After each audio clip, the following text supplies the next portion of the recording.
90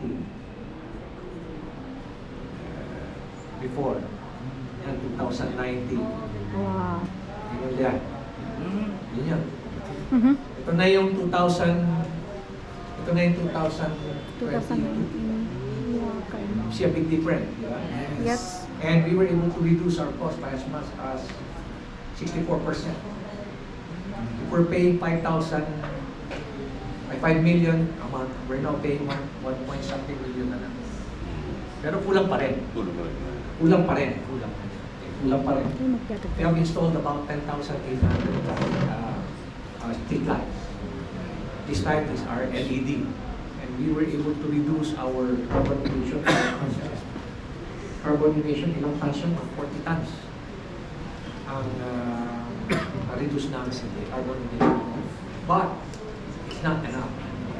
So we're now indulging in smart lighting.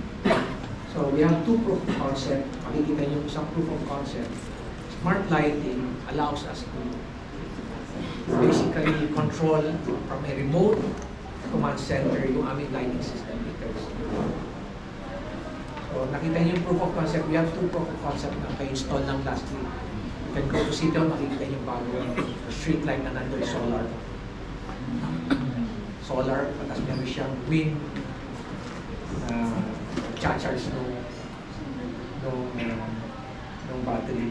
Then we have another one in front of the newly constructed or renovated tourism center sa Burnham Park, malapit sa Suliban. You can see brighter, more aesthetic, better in terms of aesthetic, better looking students.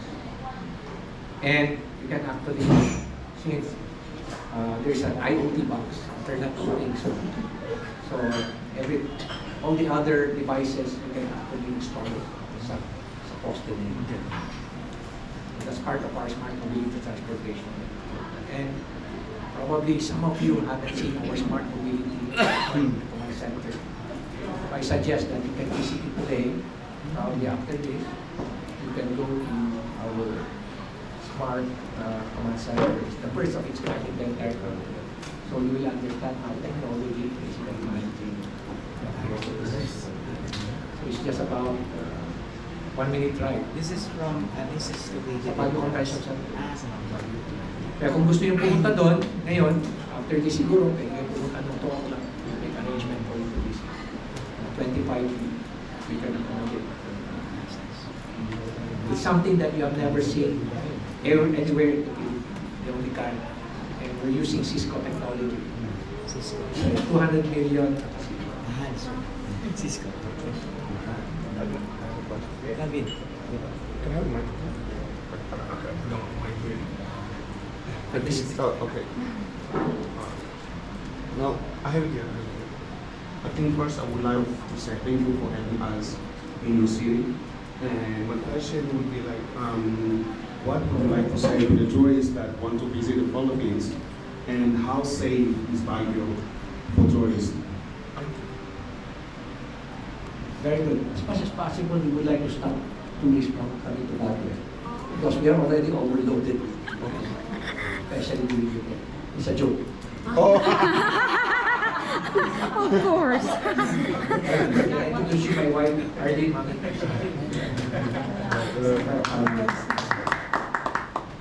He's not from Baguio, he's from Iloilo. We are a victim of our own success. Meaning, the more you improve Baguio, the more people will come up to Baguio, the more people would like to reside in the city of Baguio. But that predicament increases local irritability. Residents of Baguio, regional residents of Baguio, are irritated because of the presence of so many tourists in the city and the fact their mobility movement. So most of the time, kung mayroong special event, you understand Tagalog. Konti lang. And you understand.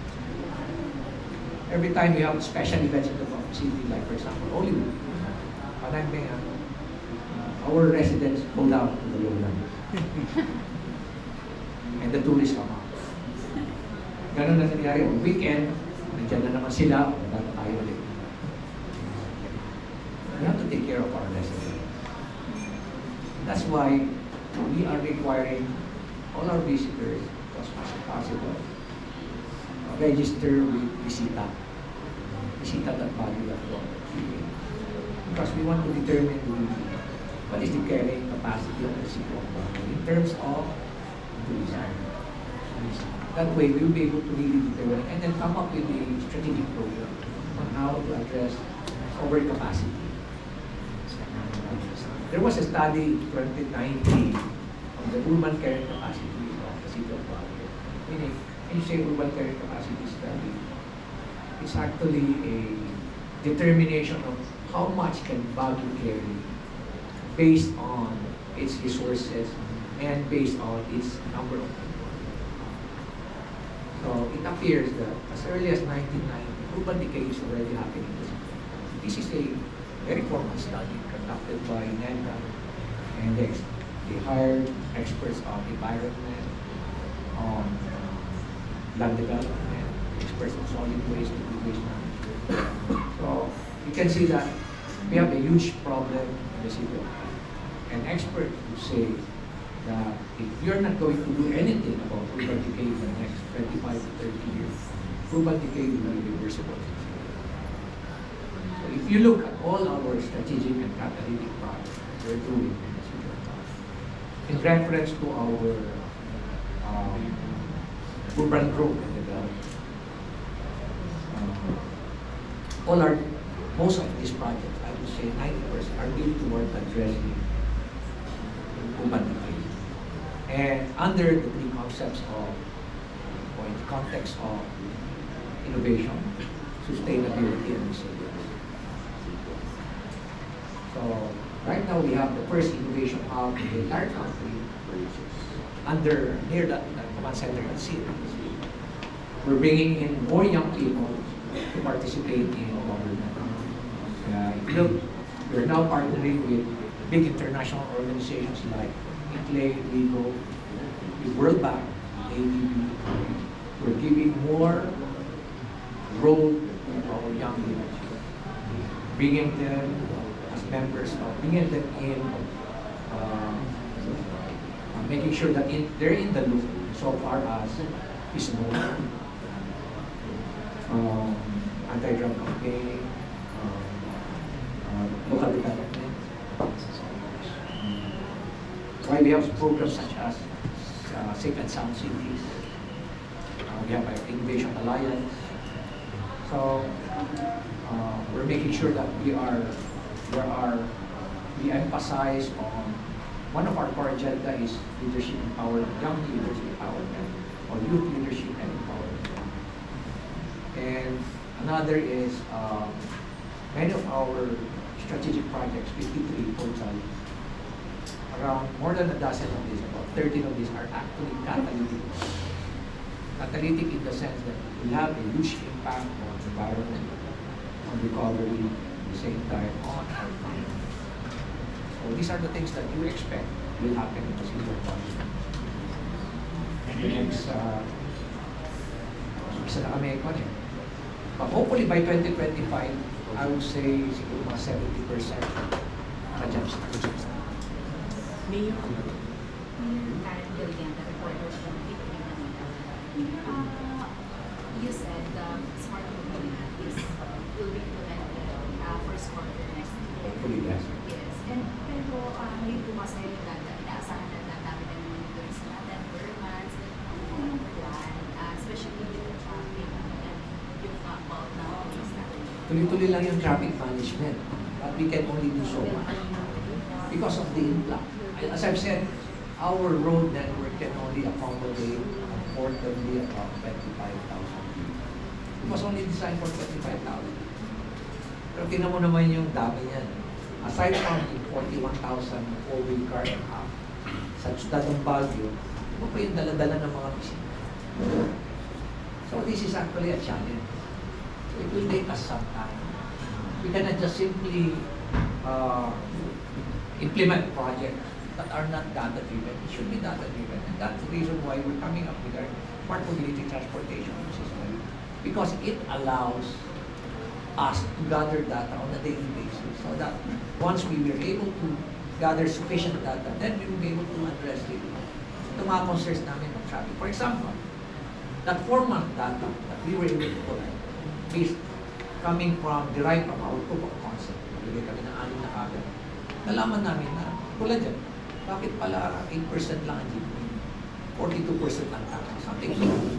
Nalaman din namin na there are certain islands na mali-mali yung design. Like for example, yung island ko sa Sol, sa session room, mali-mali pala yung design. Kaya i-modify namin.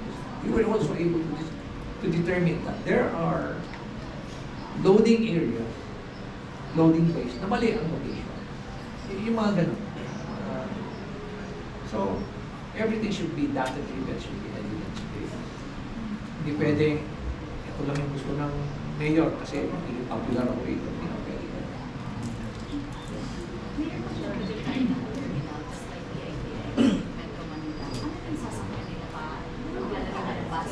Yes, electric. These are modernized. Kaya nga po, once we implement the smart mobility transportation system, our battle cry would be, we are going to make private cars irrelevant in the city. It's a tall order.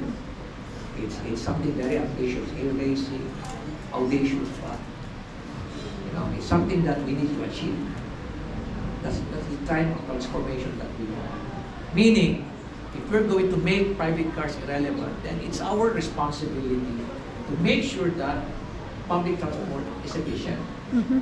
So yun na yan, we're working closely with United Nations Development Program.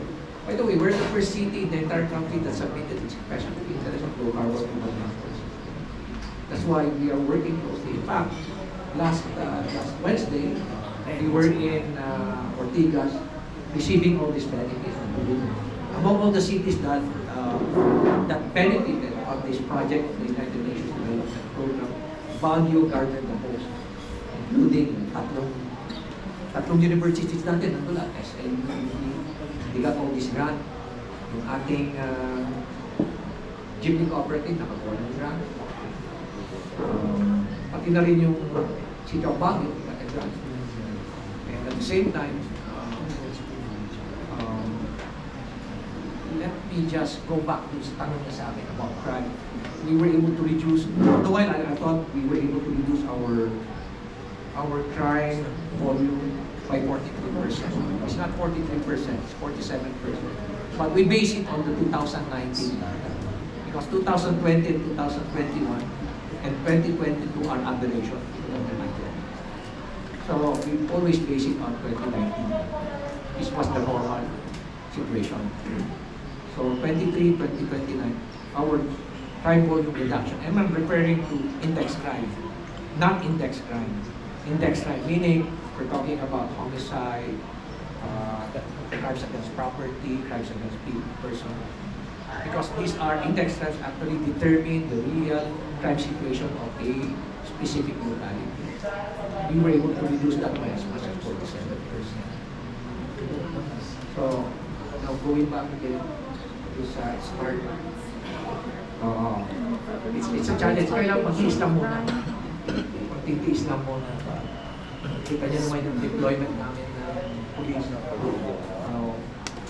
Before I became mayor, mga 700 of them, we have about 1,400 police. And many of that are actually involved in traffic management.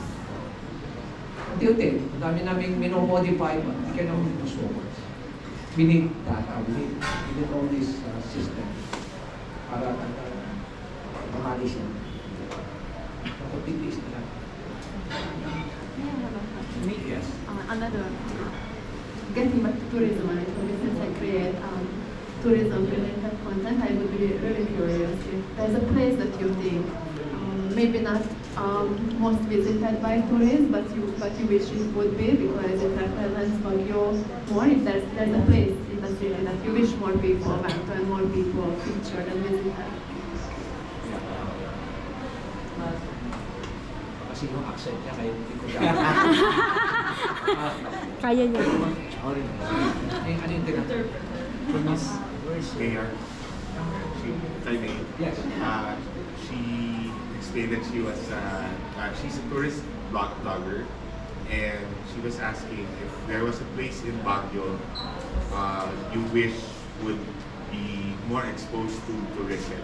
If there's if there's a tourist spot in Baguio you know of that isn't in the radar of most tourists when they come here that you would like to Very promote. good. Very good. I'd like to apologize. Okay. Where Taga-Hungary. Hungary. Sa UK. Tagalog naman siya.